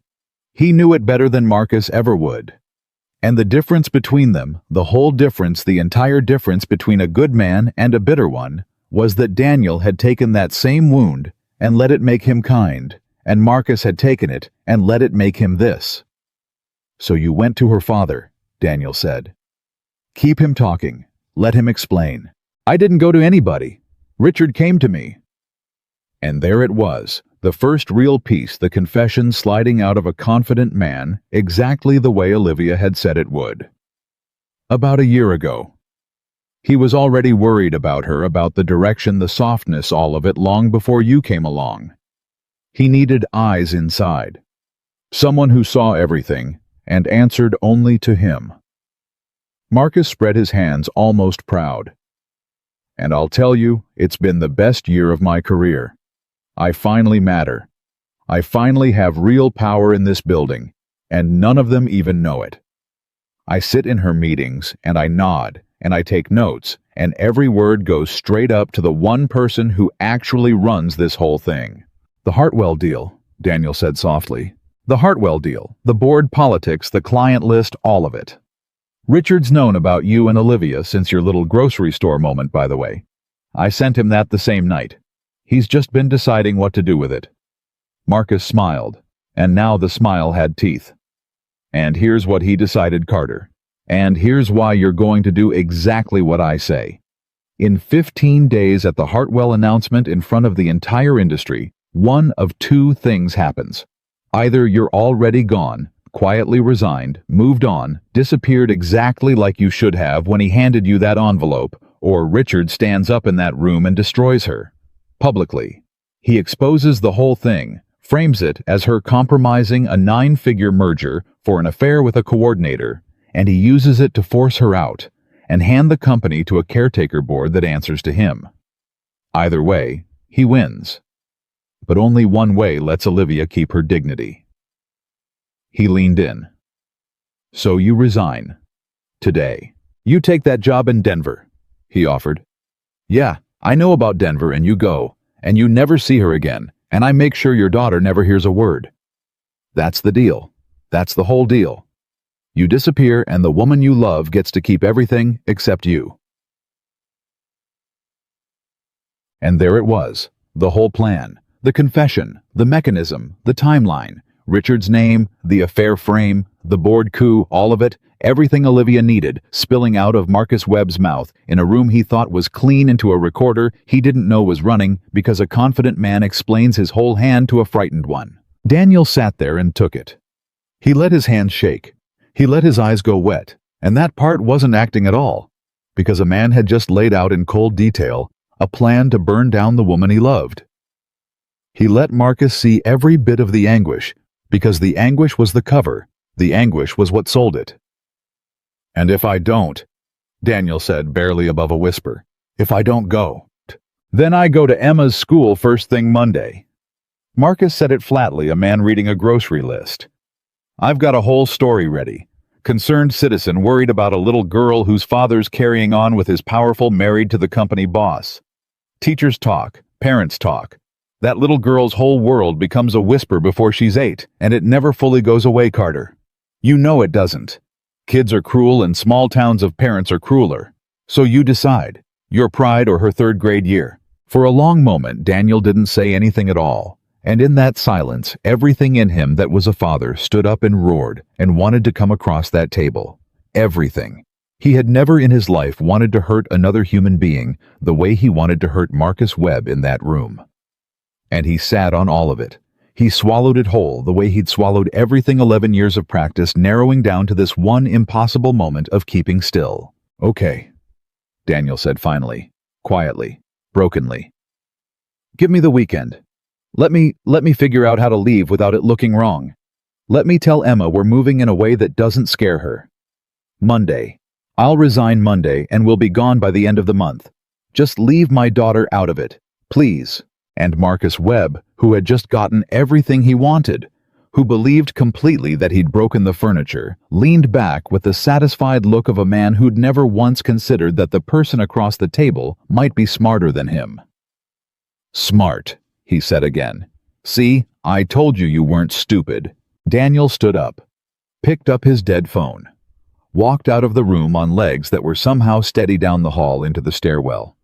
And it wasn't until the stairwell door closed behind him that he stopped and put his back against the cold cinder-block wall and slid halfway down it and pressed the heel of his hand against his own mouth and shook with rage, with relief, with the awful weight of what he'd just swallowed. His phone buzzed. Olivia. She'd been in a car outside the whole time, unable to come in, going quietly out of her mind. Tell me you're okay, she said the second he answered. Tell me. I've got it, Daniel said. His voice was wrecked. Olivia, I've got all of it. Marcus, your father, the affair frame, the board coup, the timeline, Denver, the school, all of it. Every word. It's on the recorder. He told me everything. He told me everything. The line was silent for a second. Then Olivia said in a voice that broke down the middle, What did he threaten you with? To get you to sit there and take it. What did he say about Emma?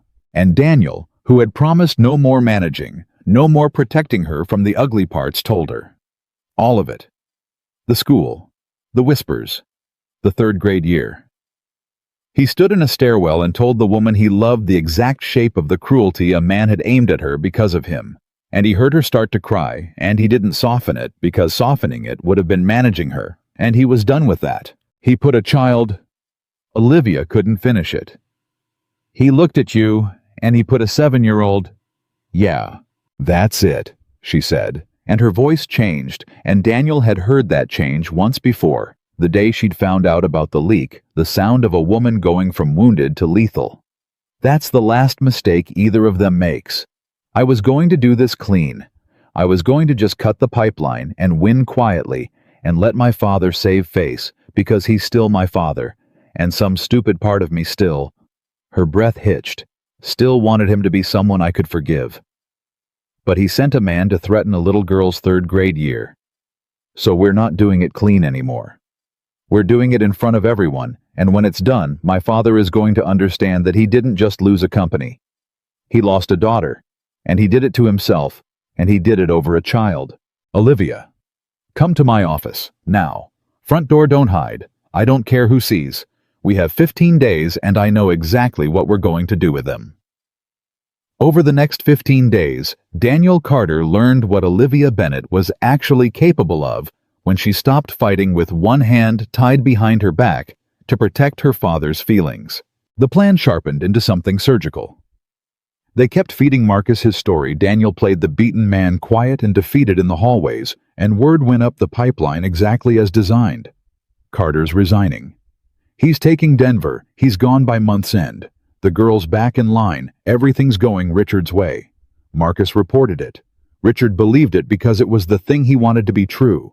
And Alexander Reed, still circling, still confident, told Olivia over a dinner she endured like a soldier that he was glad she was coming to her senses. She let all three of them believe they'd won. For 15 days, she wore the face of a woman being gently, inevitably steered back into place. And it was the performance of her life, and it cost her something every single day. because the man doing the steering was her own father. And underneath it, she and Daniel built the other thing. Daniel the coordinator. The invisible man who saw everything did what he was extraordinary at. He took the recording and he built a case around it. Not just Marcus's words, but the paper trail Marcus's words pointed to. Once you knew the leak was real, once you knew where to look, the evidence was everywhere, hiding in plain sight, the way a thing always is once you know its shape. Wire transfers, calendar overlaps. A dozen small things that meant nothing alone and meant everything together. And Daniel's whole gift was seeing the everything in the collection of nothings. And Olivia did the other half, the half only she could do. She went to the Hartwell people. Quietly. Not the version of the deal her father knew about, the one Marcus had been reporting. A different structure. One that didn't need her father's board faction at all. One that made his leverage worthless. One she'd been quietly redesigning for weeks and had let Marcus believe she was dragging her feet on. She hadn't been dragging her feet. She'd been building a version of her own future that her father couldn't touch and letting his own spy report it as weakness. "He thinks I've been too soft to close it," she told Daniel one night, the two of them and Emma at his kitchen table, Emma coloring, while the grown-ups plotted a war disguised as paperwork. "He's been telling everyone I lost my edge, and the whole time the reason it's been slow is I've been rebuilding it into something that cuts him completely out." She looked up. "He taught me that too, you know. Never let them see the real deal until it's already done. I learned it watching him do it to other people. I just never thought I'd do it to him." "Do you want to stop?" Daniel asked her gently. "It's your father, Olivia. Once this happens, you don't get him back after. I need you to be sure. Because I'll follow you into any room in this city, but I won't be the reason you burn down your own father if some part of you would spend the rest of your life wishing you hadn't." And Olivia looked at Emma, coloring at the table, humming to herself, "Safe and small." And 7, the child a grown man had threatened to hurt to win an argument. "He stopped being my father the second he sent Marcus after her," she said quietly. "I gave him 31 years and one company and every ounce of the person he built. He could have had all of it forever. All he had to do was let me be happy. And he looked at this." She reached out and touched Emma's hair so gently the little girl didn't even look up. "He looked at this and decided it was a problem to be solved. So no, I don't want to stop. I want to win. And I want him in the front row when it happens, so he understands all the way down that he did this to himself." The morning of the Hartwell announcement, the biggest room Bennett Group had ever filled, sat packed press along the back wall, the board in the reserved rows, the Hartwell executives, half the industry, and in the front row, exactly where Olivia had made sure he'd be seated, Richard Bennett, silver-haired, and certain next to Alexander Reed. The two of them relaxed, waiting for a coronation they were sure they'd engineered. Marcus Webb stood at the side of the room with a tablet running logistics, the loyal operations man, believing this was the day his year of work paid off, and Daniel Carter stood at the very back in his gray coat, being furniture one last time. Olivia walked to the podium. The room quieted. She looked out over all of it, the press, the board, the man who'd built her, and the man who'd tried to buy her, and the man who'd threatened a child on their behalf, and she began in a voice that carried exactly the way everyone expected. "Thank you all for coming. Today marks one of the most significant days in the history of this company." Richard Bennett smiled and settled back in his seat, comfortable, certain a father about to watch his plan land. He had no idea he was about to become the story. Because Olivia Bennett looked down at her father in the front row, and then she looked past him all the way to the back of the room to the invisible man in the gray coat, and she smiled, small and warm and absolutely lethal, the smile of a woman who had waited her whole life to stop being managed and had finally chosen her own moment. "But before I tell you about the merger," she said, "I need to tell all of you a story. It starts in a grocery store, and it ends today in this room with the truth about what this company has become and exactly who has been lying to keep it that way." The room went dead silent. And in the front row, for the first time in his life, Richard Bennett's certainty flickered. "A grocery store," Olivia said again, and her voice filled the silent room. 3 years ago, I was a woman who trusted no one. I ran this company on the belief that everyone who came close to me wanted something. And I was right often enough that I stopped checking. I want you to hold on to that because it matters to everything I'm about to say." Richard Bennett leaned forward slightly, and Daniel, watching from the back, saw the old man's hand find Alexander's arm, a small signal. "What is she doing?" And saw Alexander give the smallest shrug because Alexander didn't know either, because nobody in that room knew except the two people who'd built this moment. "Some of you have heard a rumor," Olivia went on, calm as still water. "It's been traveling this building for a few weeks now. That I've been distracted, that I've lost my edge, that I compromised the biggest deal of this company's year because I got involved with an employee." She let it sit. "I want to address it directly because in about 4 minutes, someone in this room was planning to stand up and say it out loud." A ripple went through the crowd. The press along the back wall came alive, phones rising. In the front row, Richard Bennett had gone very still, and Daniel watched the exact moment the old man understood that the room was no longer his, watched the certainty drain out of a face that had worn certainty for 60 years. "The rumor is true in one respect," Olivia said. "I did fall in love with someone this company employs. His name is Daniel Carter. He's a project coordinator. He has a 7-year-old daughter. And 3 years ago in a grocery store, he caught a jar before it hit the floor and called me a name he didn't mean to say out loud. And it was the first time in a decade anyone had treated me like a person instead of a position." Her voice didn't waver. "So yes, that part is true. I'm not going to stand up here and be ashamed of the one real thing in a life full of transactions." The room was breathless. "But everything else you heard," she said, and now the temperature of her voice dropped. "Everything else, that it made me weak, that it cost the company, that I compromised a merger, that part was manufactured. Deliberately. By people in this room. And I know exactly who. And I know exactly how. Because they've been telling a spy for the last 3 weeks, and the spy has been reporting to my own father, and my father has been sitting on it waiting for today, planning to stand up in front of all of you and use my personal life to force me out of the company I built and hand it to a board that answers to him." The word father went through the room like a current. Richard Bennett rose halfway out of his seat. "Olivia, sit down, Dad." She didn't raise her voice. She didn't have to. "You wanted a public moment. You've got one. Sit down and let me finish it." And the most powerful man in that room, the man who'd controlled every room he'd walked into for 40 years, sat down because there was nothing else to do, because 200 people were watching. Because his daughter had just taken the one thing he'd always held and turned it around and pointed it at him exactly the way he'd taught her. "For the last year," Olivia said, turning back to the crowd, "there has been a leak inside this company. Someone feeding board strategy client information and confidential deal terms directly to my father, who is a board member, but not an executive, and who has been using that information to quietly move against the leadership of this company, his own daughter's leadership." She paused. "That someone is standing at the side of this room right now with a tablet in his hands, running the logistics for this very event. His name is Marcus Webb." Every head in the room turned. Marcus Webb went white. The tablet lowered in his hands. And Daniel, watching from the back, saw the exact face of a man who had believed completely that he was the one holding the leverage. The face of a man realizing 1 second too late that he'd walked into a room at 7 in the morning 15 days ago and explained his entire hand to a project coordinator he thought was furniture. "That's a lie," Marcus said, but his voice cracked on it and everyone heard the crack. "That's Olivia. This is defamation in front of the press. You can't." 15 days ago, Olivia said, ignoring him entirely, addressing the board rows. Now the Hartwell executives, the people who mattered. Marcus Webb sent a text message to Daniel Carter.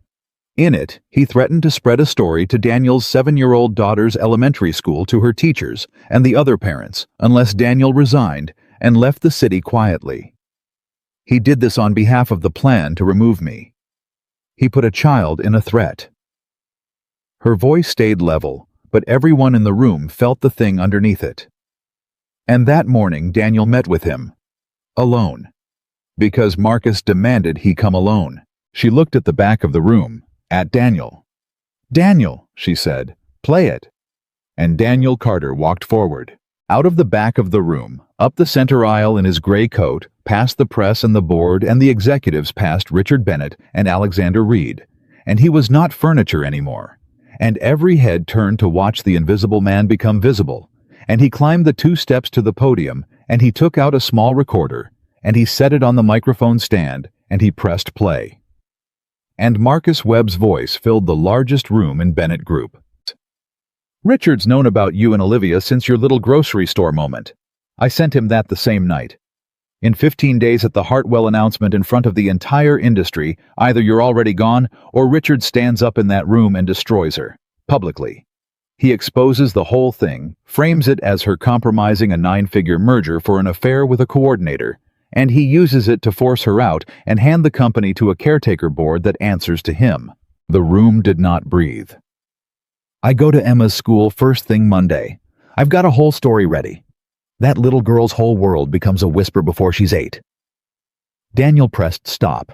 The silence that followed was the loudest thing Daniel had ever heard, louder even than the silence in that grocery store 3 years before. 200 people, the press, the board, the Hartwell executives, all of them sitting in the wreckage of a plan that had just detonated in the wrong direction. And then it broke.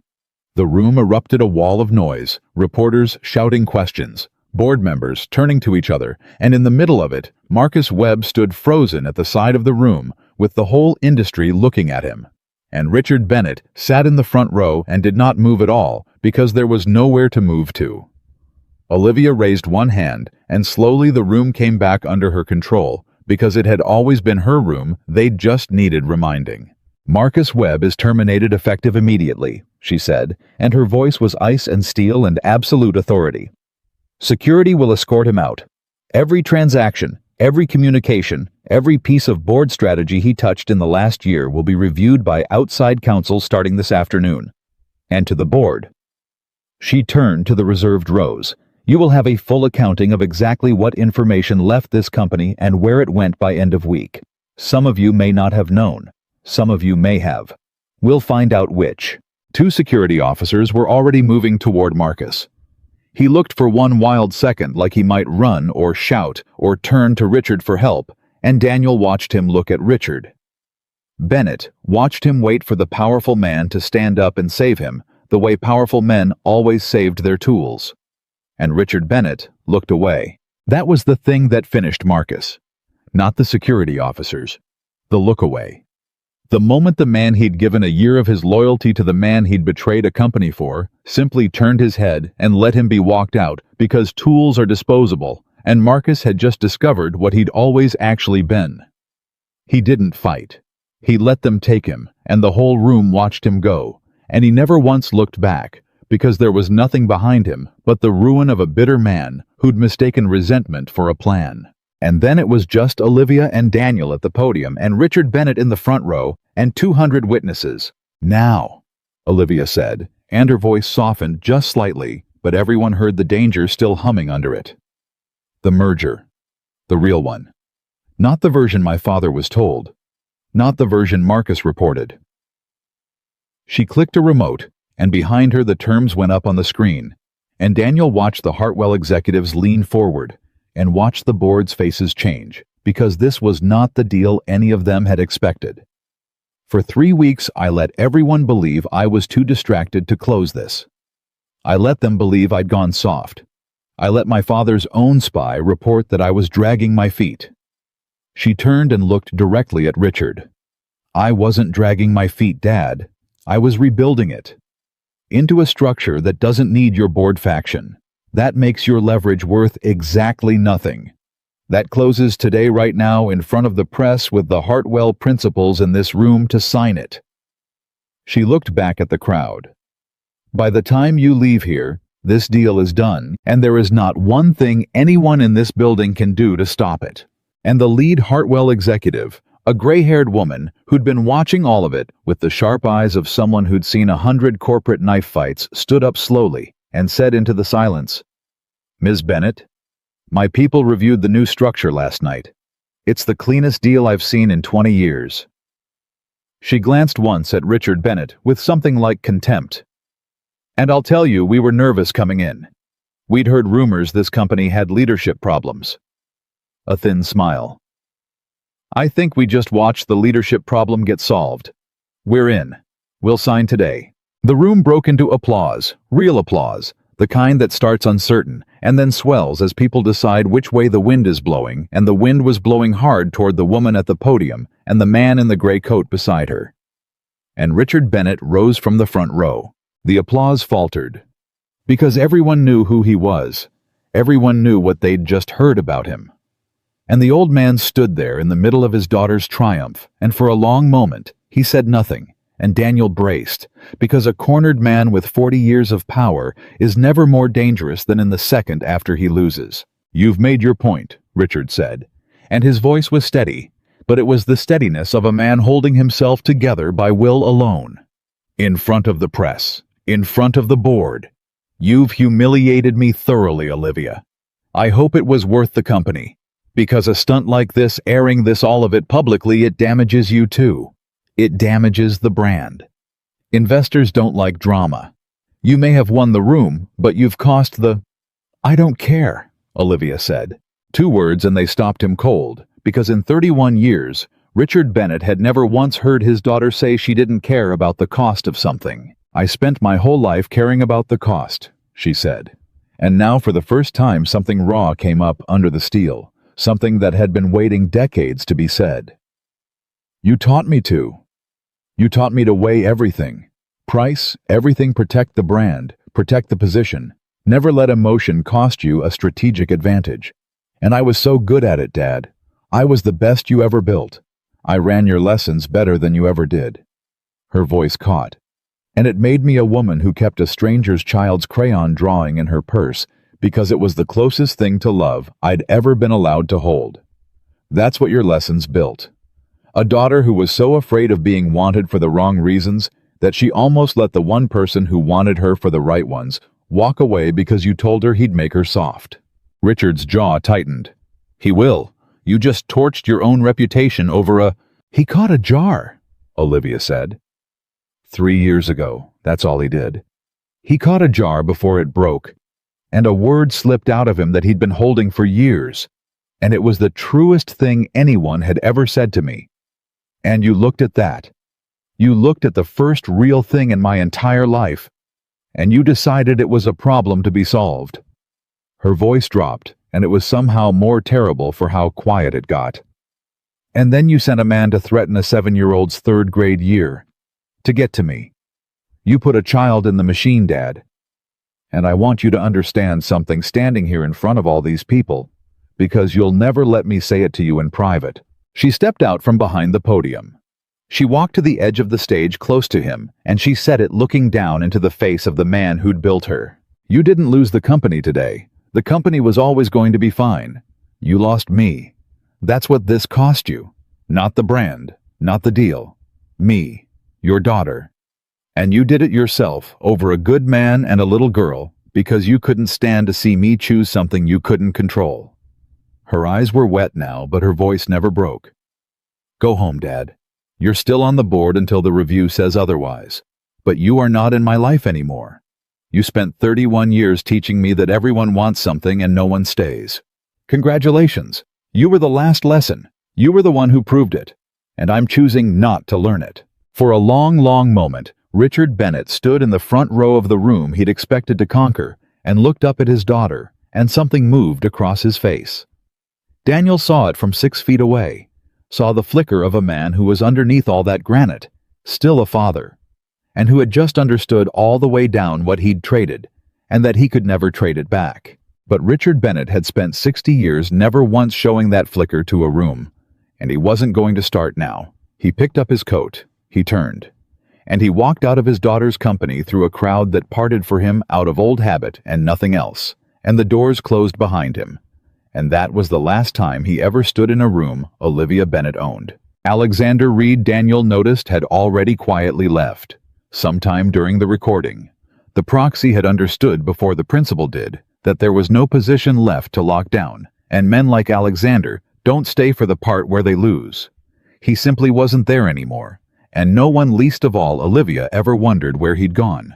The Hartwell deal was signed that afternoon. The story that ran the next morning was not the story Richard Bennett had planned.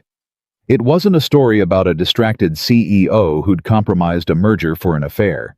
It was a story about a woman who'd caught a corporate spy, closed a landmark deal, and stood up in front of the entire industry and refused to be ashamed of loving someone the world thought was beneath her. The public, it turned out, did not find any of it damaging. The public found it the most human thing a CEO had done in years. Investors who Richard had promised would flee from drama did the opposite. They liked a leader who couldn't be blackmailed, who'd rather burn the secret herself than let it be used against her. The stock, when the markets opened, went up, and Daniel Carter, who had spent 11 years being furniture, woke up the next morning to find that the whole city knew his name. It changed everything, and it changed nothing, because the things that mattered were still exactly the same. Emma still lived on marshmallow cereal if he let her. He still made spaghetti because it was the only thing he made well. And Olivia, the CEO. The whole city was suddenly talking about the woman who'd become a symbol overnight, still couldn't cook an egg, and still cried at the potato drawings, and still showed up at his small apartment in jeans with too much ice cream because she'd panicked in the store. The board review took 3 months. It found what Daniel had already found, laid out in the small, careful handwriting of a man who coordinated things, a year of leaked information, a paper trail that led straight to Richard Bennett, and enough for the board to quietly and permanently remove him. He didn't fight it. Somewhere in those 3 months, the old man seemed to age a decade, and Daniel almost felt something for him. But then he'd remember a text message with his daughter's name in it, and the almost would pass. Olivia never spoke to her father again. He tried once about a year later, a letter handwritten 3 pages. Daniel watched her read it at the kitchen table, watched her get to the end, watched her fold it careful as anything, the same way she'd once folded a stranger's child's crayon cat. What did it say? He asked her. That he was sorry, that he did it because he was afraid of losing me, and he lost me anyway, and he sees that now. She set the letter down. That he'd like to meet Emma someday, to be a grandfather, to do it differently. And Olivia was quiet for a moment. Then she looked at Emma, asleep down the hall, the little girl a man had once put in a threat to win an argument. He doesn't get to be a grandfather to the child he threatened, she said quietly. Maybe that makes me hard. Maybe I learned that from him too. But some doors you don't get to open twice. He taught me that. He just didn't think I'd ever use it on him. She slid the letter into a drawer. Not the trash, a small mercy or a small hope. Daniel never asked which, and she closed it, and she never mentioned it again. They married in the spring quietly, in a way that had nothing to do with the company, or the city, or the story everyone thought they knew. Emma was the flower girl, and took the job with the deadly seriousness of a 7-year-old given real responsibility. And she informed everyone present that Olivia was now officially her friend, and her something else, a word she was still working out, and eventually landed on her own, with no prompting from anyone. Because one evening, a few weeks before the wedding, Emma had climbed into Olivia's lap, the way she'd once only climbed into her father's, and she'd said the thing children say when they've decided something in the quiet, private way children decide the biggest things. Are you staying forever? And Olivia, who had spent her whole life certain that no one ever stayed, that everyone wanted something, that she was a position and not a person. Olivia looked at Daniel across the small apartment, and he smiled at her, and she looked back down at the little girl in her lap. I'm not going to promise you life is always going to be easy, she said. I don't make promises I can't keep. That's one thing your grandfather did teach me that was worth keeping. She smoothed Emma's hair. But I promise you this, and I will never take it back. I will always choose you. Both of you. Every single time, in every single room, in front of anyone. Even when it costs me something. Especially when it costs me something. Because I finally learned the difference between what a thing costs and what a thing is worth, and you two are the only things I've ever held that were worth more than they cost. Emma considered this with great gravity. Okay, she said. And then, having settled the largest question of her small life, she asked, "Can we have ice cream?" And they did. 3 kinds. Because Olivia still panicked in the store. A year to the day after the announcement, the 3 of them went back to the grocery store, where all of it had started. It wasn't planned exactly. They just needed groceries for a family dinner, and it was the closest store, and Olivia stopped in aisle 7, the way you stop at a place that made you, and she looked at Daniel, with a smile he'd learned to read as trouble. "Remember this place?" she said. Unfortunately, Daniel said yes. Emma had already run ahead toward the cereal on a mission that would end in marshmallows one way or another. And Olivia reached up toward the top shelf deliberately, slowly, her eyes on him the whole time, toward a jar she absolutely did not need. "Should I be careful?" she asked. And Daniel Carter, who was not furniture anymore, who had a wife and a daughter and a name. The whole city knew, who had spent 11 years being small and had finally learned. He never had to be small again. Daniel stepped in close and put his hand over hers on the jar, and there was no accident in it this time, and no fear, and nothing to hide from anyone. "Careful, baby," he said. And Olivia smiled because the word wasn't a mistake anymore, and it had never really been one. It had just been the truth arriving a little early before either of them was ready to hear it. It was a promise now. It always had been. The powerful woman who'd been taught that everyone leaves had found the one man who stayed. The invisible man who'd been taught he'd carry everything alone had found the one woman who'd stand in the road beside him. And the little girl who'd lost one mother had gained something no one could ever threaten out of her again, a family that chose her out loud in front of everyone, every single time. Some words are accidents. This one was a vow, and they kept it for the rest of their lives.